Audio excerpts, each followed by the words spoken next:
Break नंतर आपल्या सगळ्यांचं स्वागत. आपली लक्षवेधीमध्ये चर्चा सुरू आहे.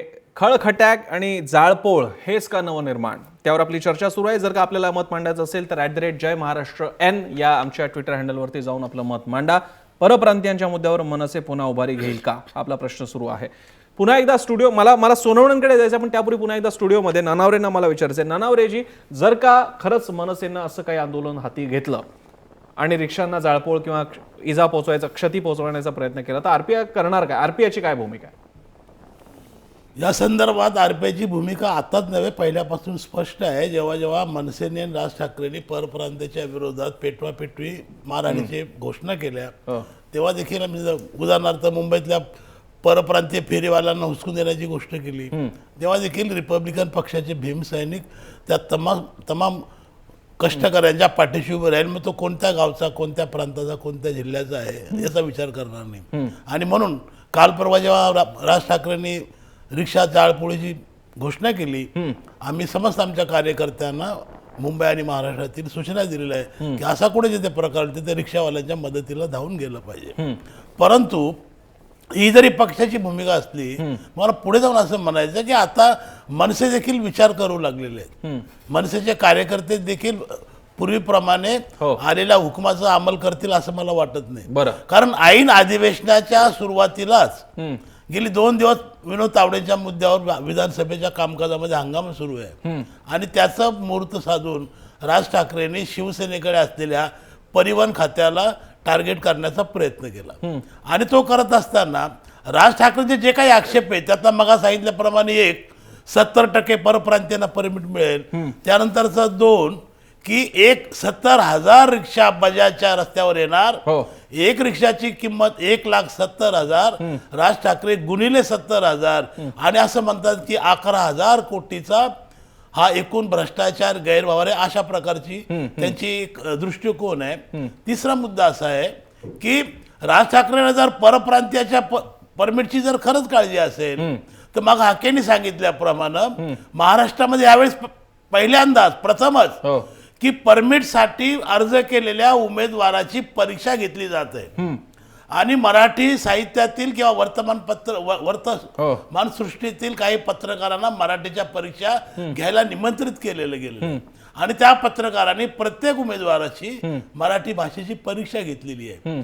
आणि त्याच वेळेस ऑन द स्पॉट जो उमेदवार मराठीच्या भाषेचा परीक्षेत यशस्वी झाला नाही, त्याच ऑन द स्पॉट तिथे त्याला लाल अक्षरामध्ये नापास फेल म्हणून म्हणलेलं आहे.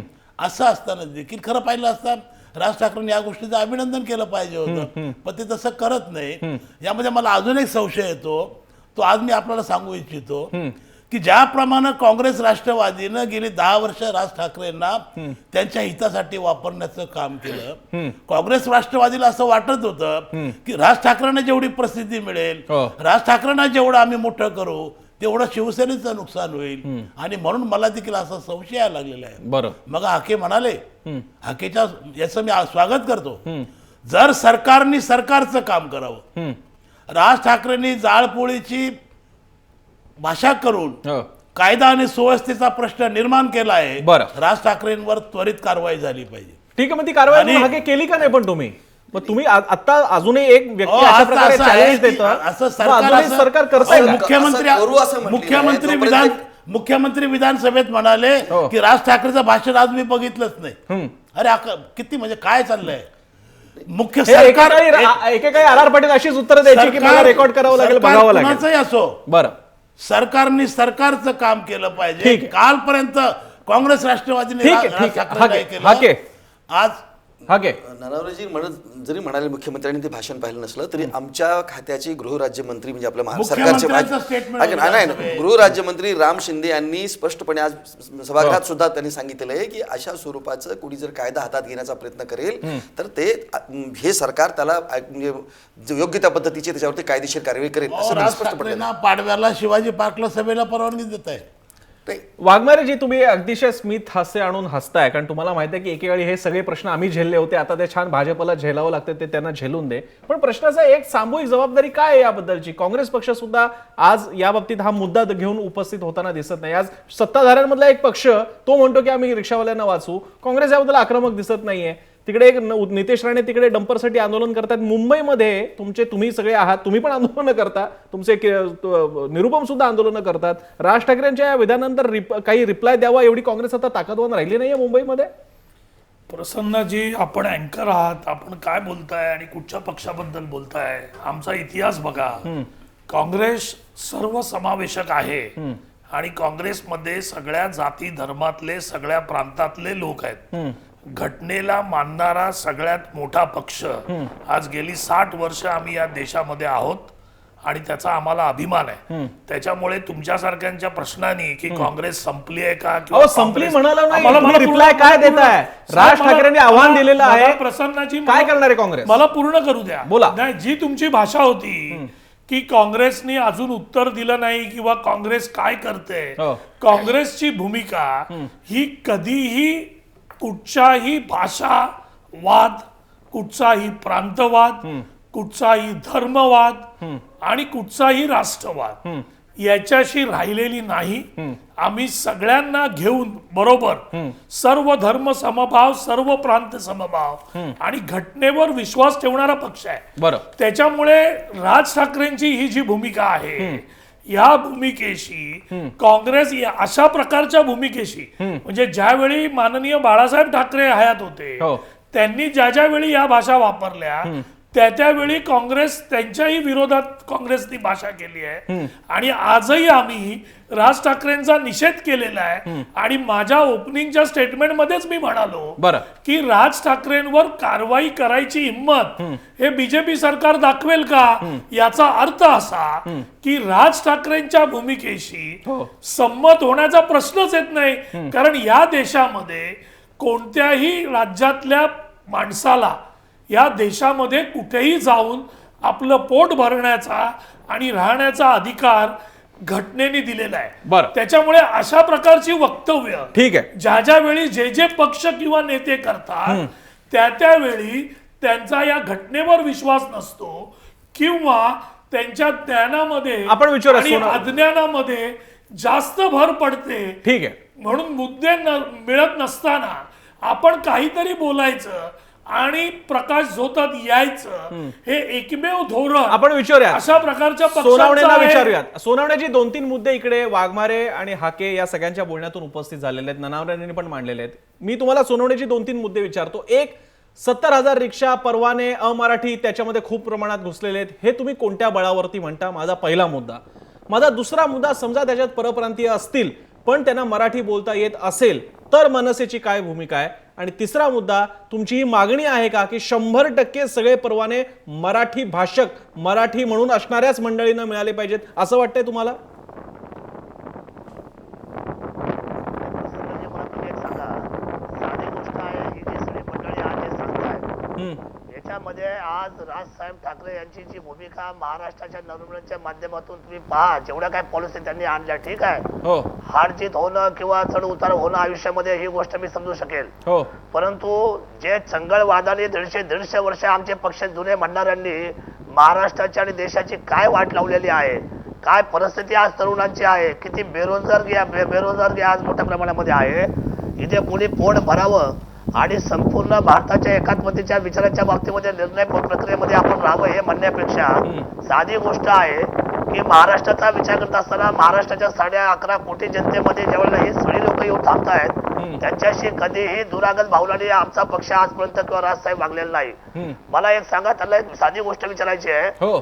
आज बाळासाहेब ठाकरे असतील किंवा राजसाहेब असतील, मला हे म्हणतायत की बाबा तुम्ही MBA पास आउट झाले किंवा पदवीधर लोकांना तुम्ही आज रिक्षा चालवायला लावणार का? हो. वडापाव विकणारे आणि रिक्षा चालवणारी माणसं शिवसेनेने मोठी केली किंवा आता राजसाहेब तिथूनच बाहेर पडले. या महाराष्ट्राच्या मराठी माणसाला वाचवायचं काम आतापर्यंत केलं कोणी? सगळ्यात महत्वाची बाब अशी आहे की आज जेवढे आमदार झाले, खासदार झाले, महापौर झाले, सभापती झाले, या सर्वांना जर काय मराठी माणसाला जर आयुष्यामध्ये जर कोणी उभं केलं असेल तर ते काँग्रेसने नाही केलं किंवा दुसऱ्या कुठल्या पक्षाने नाही केलं. हे केलं केवळ पहिल्या सुरुवातीच्या काळामध्ये बाळासाहेब ठाकरेंनी. सोनावणेजी, इतिहास आपल्याला कळला. सोनावणेजी, मला हे सांगा, तुमची अशी मागणी आहे का मनसेची की मराठी बोलणारा भैया असला तरी सुद्धा त्याला देता कामा नये, फक्त आणि फक्त मराठी लोकांनाच मिळाले पाहिजेत परवाने, असं म्हणणं आहे तुमचं? निश्चितपणे सर्वप्रथम महाराष्ट्राच्या मराठी माणसाच्या मराठी मनाचा विचार व्हायला पाहिजे. प्रायव्हेटीने 100 पैकी आज 80% तरी मुलं ही मराठी असली पाहिजे बरं. आणि त्यानंतर 20%चा जो विचार आहे तो इतर लोकांचा, इतर राज्यातल्या लोकांचा व्हायला पाहिजे. बरं. नाही तर मग महाराष्ट्राच्या भूमिपुत्राचा विचार कोण करणार आहे? पण महाराष्ट्राच्या मग भूमिपुत्राने आपल्या जमिनी द्यायच्या. सोनावणे मग ही मागणी तुमची रेटायची असेल तर तुम्ही कोर्टात का नाही जात की इकडच्या भूमिपुत्रांना न्याय मिळत नाहीये, ही प्रक्रिया पूर्ण रद्द करा, त्याच्यात अमेंड करा, त्याच्यात बदल घडवा. तुम्ही कोर्टात जाण्याच्या ज्या प्रायमरी पायऱ्या आहेत त्या पार करण्याच्या पलीकडे जाऊन तुम्ही थेट जाळपोळीवरती का उतरताय? प्रसन्नजी मला नाही, माझं असं म्हणणं आहे की जे पॉलिसी ठरवणार जे सरकार आता बसलेलं आहे त्याच्यामध्ये आज भाजप आणि सेना युती आहे. या युतीने जर समजा सर्वप्रथम जर तुमचा अजेंडा काय आहे, मी काँग्रेस राष्ट्रवादीचे कोण समजून घेईल, परंतु आज भाजप आणि सेनेचा अजेंडा काय आम्ही सांगितलं पाहिजे. जर त्यांना तो लक्षात येत असेल तर त्यांना काय अधिकार आहे सत्तेत बसायचा? मराठी माणसाच्या बाबतीमध्ये बाळासाहेब ठाकरेंनी आतापर्यंत टाहो फोडला, बरं. आयुष्य स्वतःच्या कुठल्याही पदाविना घालवलं आणि अनेक मराठी माणसाच्या रक्षणासाठी त्यांनी स्वतःची भूमिका स्पष्ट केली. प्रतिभा पाटलांना राष्ट्रपती करायचा असताना त्यांनी हा विचार नाही केला त्यांच्या कुठल्या पक्षाचा आहे. बरं. राष्ट्रपती करताना त्यांनी त्या ठिकाणी स्पष्ट भूमिका मांडली की महाराष्ट्राची कन्या आहे, मराठी. ठीक आहे. मला तुम्ही वेगळे मुद्दे नका मांडू. सोनवणे जे मग त्याच्याने होईल असं की ट्रॅक बदलत जाईल. मला तुमचा बेसिक मुद्दा कळलाय. मला एकदा पुण्याला जायचंय, त्यानंतर स्टुडिओतल्या मला कल्पना आहे वाघमारे आणि हाकेंना याच्याबद्दल प्रतिवाद करायचा आहे. पुण्याला जातोय. तांबेजी जी त्यांच्या 2 मागण्या आहेत मनसेच्या, एक म्हणजे 80% रिझर्वेशन मराठी लोकांना असलं पाहिजे आणि 2 त्यांचं म्हणणं आहे की या आताच्या सरकारकडनं हा खेळ केला जातो, हे परवाने मुद्दामून याच लोकांना भरले जात आहेत. त्याचं कारण म्हणजे महापालिका इलेक्शन मध्ये या नॉन मराठी स्पीकिंग जनतेकडनं मिळणारी vote bank. Non Marathi speaking जी जनता आहे मुंबईतली, हो. या इथे मुंबई किंवा कोणतंही शहर हे मुळातच कॉस्मोपॉलिटन असतं, बहुरंगी बहुढंगी असतं. जर का इंडस्ट्री असेल, आता एखादं गाव असेल समजा, त्या गावामध्ये 2-4च परप्रांतीय असतील, परंतु शहरामध्ये नेहमीच येतात जास्त. त्यामुळे हा असा कुठे कायदा करता येईल की नाही मला माहिती नाही, आणि असा कायदा करता येण्याची शक्यताही नाही की 80% तुम्ही आधी परप्रांतीय कशा ठरवायचे हाच एक प्रश्न आहे. म्हणजे डोमिसाईल सर्टिफिकेटच्या आधारे ठरवायचे झाले तर इकडे जे 20 वर्ष राहतात ते इकडचेच होतात. त्यामुळे तो अतिशय म्हणजे गैरलागूच मुद्दा आहे. बरं. दुसरा मुद्दा आहे राजकारण. खरा तर इकडे मुद्दा राजकारणाचाच आहे, परप्रांतीय वगैरे पेक्षाही. राजकारणामध्ये सरळ दिसतंय की मनसेने आता 10 वर्ष पूर्ण केली. हो. 10 वर्ष पूर्ण केली म्हणजे काय, तर त्यातली 8 वर्ष तरी ही काँग्रेस आणि राष्ट्रवादी काँग्रेसचं सरकार होतं. या काळामध्येच मनसे वाढली आणि आता तिला थोडीफार हवा देण्याचा प्रयत्न, म्हणजे आता यांनी सांगितलं की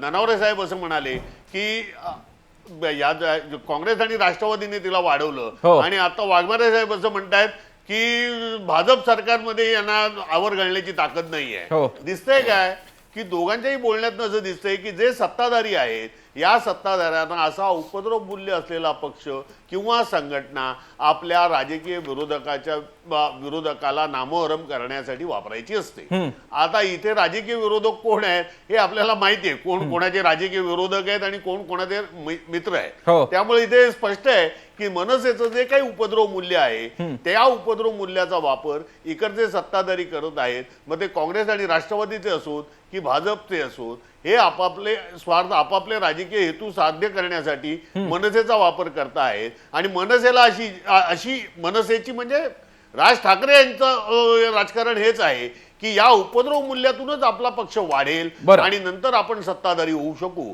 खरं तर राज ठाकरे यांच्याकडे यांचे भाषणं उत्तम असतात, यांची भाषणं छान असतात, आकर्षक असतात, अतिशय काय म्हणतात युवकांना स्फुरण चढवतील अशी असतात, परंतु या माणसाकडे संघटन कौशल्य शून्य आहे. अन्यथा म्हणजे बाळासाहेबांचंच उदाहरण घ्यायचं झालं, ज्यांची ते अतिशय उत्तम नक्कल करतात, यांचंच उदाहरण घ्यायचं झालं तर बाळासाहेबांबरोबर 25-25 वर्ष माणसं राहिली. छगन भुजबळांनी 25 वर्षानंतर शिवसेना सोडली. या राज ठाकरेंच्या बरोबर 4 ते 5 वर्षातच त्यांच्या बरोबर हे जे आघाडीचे जे नेते होते ते मनसे सोडून गेले. त्यामुळे राज ठाकरे यांच्याकडे त्या प्रकारचं संघटन कौशल्य नाही. याचाच अर्थ त्यांचं नेतृत्व कमी पडत आहे. त्यांचं नेतृत्व म्हणजे हे फक्त नक्कल करण्यापुरतं आहे. हाकेजी बोला. मी वाघमारेंकडे येतो पण त्यापूर्वी हाके. प्रसन्नजी मला म्हणजे सोनवणे साहेबांना मला विचारायचं आहे की म्हणजे राजसाहेब म्हणजे 1995 साली इथं युतीचं सरकार होतं त्यावेळेला, म्हणजे आज समजा त्यांचं मध्यंतरी सरकार नव्हतं आणि त्यांचं काही चाललं नाही असं म्हणण्यापेक्षा त्यावेळेला ते मला असं वाटतं की ते सांगेल ते सरकारमधून करून घेऊ शकत होते. हा जो मोटार व्हेकल जो ऍक्ट आहे ना तो त्यावेळेला होता ना. हो. जर त्यांना खरोखरच मराठी माणसांच्या संदर्भामध्ये जर काही त्यांना जर फार मोठी तळमळ होती आणि त्यांना वाटत होतं की हे परवाने मराठी माणसाला मिळायला पाहिजेत, तर त्यावेळेला त्यांनी ते कायदा बदलण्याच्या दृष्टिकोनातून तो बिल आणला असता त्यांनी. बरं. त्यांनी मला सांगायचं की त्यावेळेला त्यांनी का आणलं नाही. गेल्या वेळेला सुद्धा त्यांचे 11 आमदार होते. कुठल्या आमदारांनी सभागृहामध्ये या संदर्भामध्ये मोटर व्हेकलच्या ऍक्टच्या संदर्भामध्ये सुधारणेच्या संदर्भामध्ये त्यांनी प्रस्ताव दिलेला होता. बरं. माझं काय म्हणायचं की कुठल्याही गोष्टी करायच्या नाहीत, फक्त निवडणूक आली की अशा स्वरूपाचं काहीतरी आपलं पिल्लू सोडून देणे आणि मग आपल्याकडे लोकांचं लक्ष आकर्षित करणे.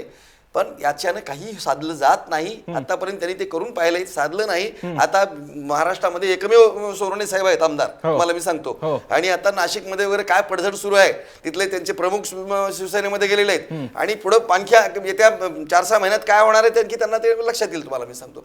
त्यामुळं ह्या त्यांना स्वतःला काही करायचं नाही, दुसऱ्यांनी काही करावं असं म्हणायचं. बरं. आणि लोकांच्या म्हणजे दुसऱ्यांच्या खांद्यावर बंदूक देऊन मारण्याचा जो प्रकार आहे तोही सोनावणेंकडे आणि विनोद वाघांकडे मला जायचंय. मला कल्पना आहे त्यापूर्वी वाघमारे आणि ननावरे यांना पूर्ण करूयात. वाघमारे काय म्हणता? मगाशी सोनावणे साहेब म्हणत होते की मराठी माणसांच्या न्याय हक्कासाठी आणि मराठी माणसांचं भलं शिवसेनेने आणि मनसेने आता त्याचा विडा उचललाय. काय मराठी माणसांचं भलं या महाराष्ट्रामध्ये शिवसेनेने आणि मनसेने केलंय हो?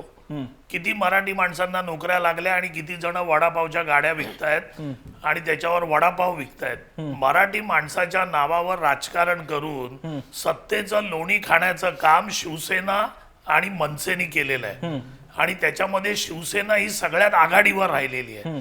त्याच्यामुळे आता इथे कोण नाही आहे सेनेचं म्हणून मला जास्त काय बोलायचं नाही आहे. पण या मराठी माणसाच्या नावावर राजकारण करण्याचं काम या लोकांनी केलं आणि तेच काम आता मनसेचे अध्यक्ष पुढे नेत आहेत. हा एक मुद्दा. दुसरा मुद्दा मगाशी असा ननावरे साहेब म्हणाले की काँग्रेस आणि राष्ट्रवादीच्या काळामध्ये आम्ही मनसेला आम्ही हवा दिली आणि मनसे मोठं झालं. कोणताही पक्ष कोणी हवा दिल्याने कधीच मोठा होत नाही, तो त्यांच्या कर्तृत्वावर झाला. आम्ही त्यांना काय हवा देण्याचा प्रश्न येत नाही ना, आम्हाला अशा पद्धतीच्या पक्षांना हवा देऊन मोठं करण्याची गरज आहे. आमच्याकडे आमची ध्येय आहेत, धोरणं आहेत. असं वाटतं का वाघमारे की भाजप, तुम्ही नसेल केलं पण भाजप मोठं करतंय कारण महापालिकेमध्ये जर का वोट मध्ये डिफरन्स पडला तर त्याचा सगळ्यात मोठा फायदा त्यांना होणार, तुम्हाला वाटतं असं होतं? कारण कसं आहे की शिवाजी महाराजांच्या नावावर राजकारण करून मतं मागण्याचं जे कॉन्ट्रॅक्ट होतं ते महाराष्ट्रात अशा पद्धतीने शिवसेना दाखवत होती आणि त्याच्यानंतर ते कॉन्ट्रॅक्ट घेण्याचं काम बरं बीजेपीनी केलं. आज बीजेपीला काय पाहिजे तर सत्तेमध्ये शिवसेना आहे पण सत्तेमध्ये शिवसेनेला घ्यायचं पण पुढच्या इलेक्शन पर्यंत शिवसेनेला संपवायचं. मग जर शिवसेनेला संपवायचं असेल तर राज ठाकरे त्यांना सगळ्यात जवळचं व्यक्तिमत्व आहे. म्हणूनच गडकरी साहेब आज राज ठाकरेंच्या घरी जाऊन बसतात, त्यांच्यात बोलणी होतात. याचं कारण असं की राज ठाकरे साहेबांना हाताशी घ्यायचं आणि शिवसेनेला संपवायचं. कारण जर राज ठाकरेंना संपवायची भाषा असती तर आतापर्यंत त्यांच्यावर कारवाई झाली असती. हा एक वेगळा मुद्दा घेऊन आपल्याला पुढे जायचं, पण त्यापूर्वी मला कल्पना आहे मी वाघमारेंचा हा मुद्दा घेणार आहे. त्यापूर्वी ननावरेंना ऐकूयात आपण. ननावरे बोला. मला या ठिकाणी स्पष्टपणे सांगायचं आहे वाघमारे साहेबांच्या मुद्द्याला की वाघमारे साहेब म्हणतात की शिवसेना मनसेने किती मराठी माणसाचं भलं केलं, की कदाचित ठीक आहे, संशोधनाचा विषय असेल. परंतु काल परवा 70,000 परमिट देण्यासाठी मराठी भाषेची सक्ती जेव्हा करण्यात आली त्याला कोर्टामध्ये आव्हान देणारे संजय निरुपम तुमच्याच पक्षाचे हो. आणि म्हणून त्यामध्ये मी जाऊ शिरत नाही. मला एवढंच म्हणायचं आहे. मला उत्तर देऊ द्या ना. नाही उत्तर द्यावं ना तुम्ही. सांगा तुम्ही संजय निरुपम कोर्टात गेलेत का नाही? मराठीच्या आट काढावी यासाठी संजय निरुपम बोलतायत का नाही? विषय तो नाहीये. विषय हा आहे की आज आपण ज्या निमित्तानं आलेलो आहोत, आजच्या बैठकीचं आजच्या चर्चेचं स्वरूपच असं आहे की या जाळपोळीच्या खळमखटाकने नवनिर्माण होणार आहे का? मुळात मुद्दा असा आहे की महाराष्ट्रातल्या मराठी माणसाला मनसुबेचे आणि राज ठाकरेचे मनसुबे कळून चुकलेले आहेत. बरं. त्यांच्याकडे कोणताही विधायक कार्यक्रम नाही, त्यांच्याकडे कोणती ब्ल्यू प्रिंट नाही. एका भाषणावर, राज ठाकरेंच्या एका भाषणावर नाशिक महानगरपालिकेमध्ये नाशिक महानगरची निवडणूक राज ठाकरेंनी जिंकली हो. राज ठाकरे म्हणाले की मला तुम्ही सत्तेची चावी द्या, मी नाशिकचा विकास करून दाखवतो. आता 5 वर्ष झाली.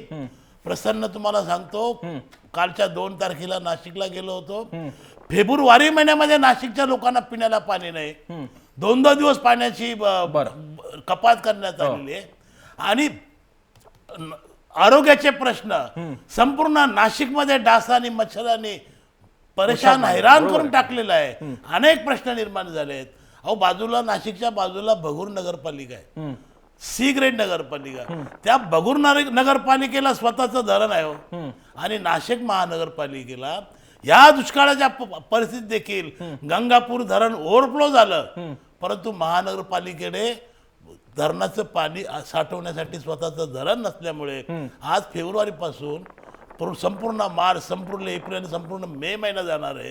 नाशिकमध्ये पाण्याच्या टंचाईवर बांधकामाला बंदी आणलेली आहे. बरं. बांधकाम झालेल्या इमारतींना ऑक्युपेशन सर्टिफिकेट द्यायचं थांबवलेलं आहे. बरं. राजसाहेब ठाकरे, तुमची कुठं गेली हो ब्लूप्रिंट? ठीक आहे. तुम्ही म्हणाला होता माझ्या हातात नाशिकची सत्ता द्या. काय केलं 5 वर्षात तुम्ही? ठीक आहे, त्यांचं एक आपण वाघमाऱ्यांचं उत्तर घेऊयात, कारण मला दोन्ही सोनावणे आणि वाघांकडे जायचं. बोला. काय की ननावरे साहेब आता इकडे म्हणाले की मराठीच्या त्या नियमाच्या विरोधात काँग्रेस कोर्टात गेली.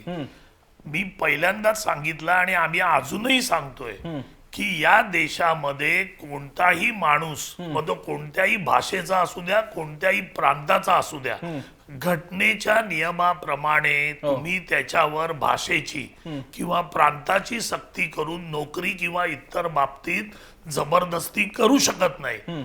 ही भूमिका काँग्रेसची कालही होती. गल्लत करताय. आज लोकसभा न्यूज चॅनलची जाहिरात आली. मला सांगतो, इंग्लिश आणि हिंदी या भाषेसाठी लोकसभा इलेक्शनची जाहिरात आली. तुमचं असं नाहीये, तुम्ही घटना दरवेळी समोर आणू नका. घटना प्रत्येकाला राईट टू न्यूजचा अधिकार आहे. बोला. वाघमारे साहेब वकील आहेत. मला असं वाटतंय कायदा नियम ह्या सगळ्या गोष्टी संजय निरुपम काँग्रेस, मुंबई काँग्रेसचे अध्यक्ष या नात्याने ते कोर्टात गेलेत. त्यांनी मराठीला केलं. वाघमारे साहेबांच्या माहितीसाठी सांगतो, राजहंस सिंह हे काँग्रेस पक्षाचे गटनेते मुंबई महानगरपालिकेमध्ये होते. तेव्हा देखील त्यांनी प्रशासकीय भाषा हिंदी करावी अशा प्रकारची मागणी केली होती. पाण्याच्या बिलावर, प्रॉपर्टीच्या टॅक्सवर आता सध्याचे मराठीमध्ये येतात. राजहंस सिंग असे म्हणाले की आता मुंबईमध्ये मराठी माणसं राहिली कुठे? आता उत्तर देऊ काय? बोला. तोच मुद्दा रिपीट होतोय. बोला. परत एकदा सांगतो, घटनेला नेहमी पुढे आणण्याचा प्रश्न नाही, घटनेवर देत चालतो. घटनेमध्ये असं लिहिलंय का की तुम्ही एखाद्या भाषेचा सक्ती दुसऱ्या प्रांतामध्ये करू शकता? हे लिहिलंय का? घटनेमध्ये लिहिलेलं नाही. मग ज्यावेळी आपण इकडे म्हणणार मोटर व्हेकल कायद्याप्रमाणे लोकल भाषा आली पाहिजे, ह्याला कोणाचाही विरोध नाही. पण जर सक्ती करून किंवा जर आपण जर असं म्हणालो की अशा प्रकारेच परवाने द्यायचे, तर ते कितपत कायद्याला धरू नये? ही कायद्याची भाषा आहे का? अहो, ती अर्हता आहे. तुम्ही पात्रता आणि घटनेचं स्वातंत्र्याचा घोळ घालताय. महाराष्ट्रात तुमचं असं म्हणणं का महाराष्ट्रातल्या रिक्षा चालकाने मराठी नाही बोलली तरी चालेल असं म्हणायचंय का तुम्हाला? तुम्ही आता माझं म्हणणं जे आहे प्रसन्न, तुम्ही मराठी ऐकलेलं नाही. मी तुम्हाला स्पष्ट सांगितलं की मोटर व्हेकल कायद्यामध्ये हे स्पष्ट लिहिलेलं आहे की मराठी भाषा लोकल जी लँग्वेज आहे ती आली पाहिजे. बरोबर. त्याला काँग्रेसचा विरोध आहे का? नाही. निरुपमांचा आहे. नाही. निरुपमांनी काय सांगितलं की मराठी भाषेला जे परवाने द्यायचे किंवा मराठी भाषा जी सक्तीची आली पाहिजे, सक्ती आणि कायद्यामध्ये असणं हा दोन्ही वेगवेगळा प्रकार आहे. करू नका. आपण आपल्या 2 गेस्टकडे मी स्टुडिओमध्ये थोडंसं थांबतोय. आपल्या 2 गेस्टकडे मला जाता येणार नाही. उद्या तुम्ही कोणती गोष्ट ट्विस्ट करू नका. एक मिनिट. चुकीच्या माझं म्हणणं असं आहे की तुम्ही चुकीचा प्रश्नच येत नाही. ठीक आहे. कायद्याला मी सोनवण्यांकडे जातोय. सोनवणे आणि भूमिका कायद्याला पकडून आहे.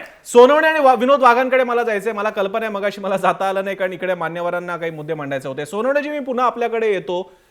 जर का मराठी बोलता येत असेल असा परप्रांतीय जरी असला पण तो ती अर्हता ती जी ते पात्रतेतला जो निकष आहे तो पूर्ण करत असेल तरी तुमचा विरोध आहे, कारण तुमचेच राज ठाकरे म्हणतात की जर का एखादा परप्रांतीय छान मराठी बोलत असेल, मराठी मातीमध्ये एकरूप झाला असेल तर आमचा त्याला विरोध नाहीये. माझ्या एकरूप झालेल्या परप्रांतीयाचं काय करायचं? प्रश्न असा आहे की महाराष्ट्रातल्या मराठी माणसाचं संवर्धन करण्यासाठी आपली भूमिका सर्वांची त्या ठिकाणी आली पाहिजे. कारण हे पॉलिसी मॅटर आहे. त्याचं कारण मी तुम्हाला सांगतो की बाकी इतर लोकांना हे राजकीय असलेल्या भूमिकेशी संलग्न होऊन त्या ठिकाणची विधानं करायची आहेत. आमची सत्ता येऊ नये तर न येऊ, देवाचे आम्ही हेच झालो आहोत. आणि आज आम्ही समजा महाराष्ट्राच्या समोर आम्ही समजा त्या ठिकाणी कामकाज करत असताना निश्चितपणे त्या ठिकाणी सत्तेचे भोगते म्हणून जर करायला गेलो तर आम्ही राजकीय विधानं करू उद्यापासून. पण राजसाहेब ठाकरे राजकीय विधानाला फार महत्व देत नाही. जी भूमिका ठरवतात, जी पॉलिसी ठरवतात त्याच्यावर ते ठाम राहतात. मराठी माणसाच्या बाबतीमध्ये त्यांची भूमिका अशी आहे की 80% मराठी जिथला स्थानिक भूमिपुत्र आहे त्या भूमिपुत्राला नोकरी ही मिळालीच पाहिजे. त्या भूमिपुत्राला त्या ठिकाणी परवाने मिळाले पाहिजेत. 20% जे आहे ते ज्यांना मराठी बोलता येत आहे, तो समृद्ध झाला या मातीशी, त्या 20% लोकांना सुद्धा या ठिकाणी संवर्धन केलं पाहिजे. ही पॉलिसी आज आमच्या असलेल्या पक्षाची आहे. एकरूपतेची व्याख्या मराठीशी एकरूप झालेला माणूस याची व्याख्या मनसेची काय आहे ते तरी कळू द्या. नाही, मराठी बोलता येते तर तुम्ही मराठी बोलतोय, आम्ही मराठी बोलतोय, हीच वाक्य प्रचाराची शैली ज्याला येते त्या माणसाला कशाला शोधायची गरज या महाराष्ट्रामध्ये. पण ज्याला बोलताच येत नसेल, ज्याला वागताच येत नसेल, अशा माणसाला सर्वांना समजा आमच्या आणाच्या भूमिपुत्राच्या समजा अंगावर आणायचं आणि इथल्या मराठी भूमिपुत्रांना त्या मात्र त्या ठिकाणी कुठंच तुम्ही समावेश करून घेणार नसाल तर या महाराष्ट्राचं संवर्धन काय म्हणतंय? आज धरणासाठी आज जमिनी इथल्या भूमिपुत्रांना द्यायच्या, त्यांच्या त्या ठिकाणी शेतीला पाणी नाही, निसर्ग खुपलेला आहे, अतिशय वाईट परिस्थिती आहे. आणि या सगळ्या गोष्टी महाराष्ट्राच्या समोर वाचून पसरत असताना सुद्धा तुम्ही जर केवळ राजकारण करत असाल तर ते मराठी सोनवणे राजकारण कोण करते तो मुद्दा आपण घेणार आहोत. त्यातूनही अजून आपल्याला वाघमारेंचा एक मुद्दा पुढे घेऊन जायचा आहे, तो म्हणजे हे सगळं होऊ द्यायला, पुन्हा एकदा राज ठाकरे उभे राहू द्यायला सध्याच्या स्थानिक शासनाचा काही वाटा त्यामध्ये आहे का? एक छोटासा ब्रेक घेणार आहोत. ब्रेकच्या नंतर शेवटच्या टप्प्यामध्ये आपल्याला त्याही चर्चेला हात घालायचा आहे. आपल्याला त्यासाठी सुनील तांबेंकडे जावं लागणार आहे आणि विनोद वाघ जे एकेकाळी मनसेत होते त्यांना सुद्धा आपल्याला विचारायचं आहे आणि बाकीचे स्टुडिओमधले आपले मान्यवर आहेतच. ब्रेकवर जाताना पुन्हा एकदा आठवण, ट्विटर हँडल आहे आमचं जय महाराष्ट्र एन, त्यावर जाऊन तुम्ही तुमचं मत नोंदवू शकता. परप्रांतीयांच्या मुद्द्यावर मनसे पुन्हा उभारी घेईल का? छोटासा ब्रेक पाहत रहा जय महाराष्ट्र.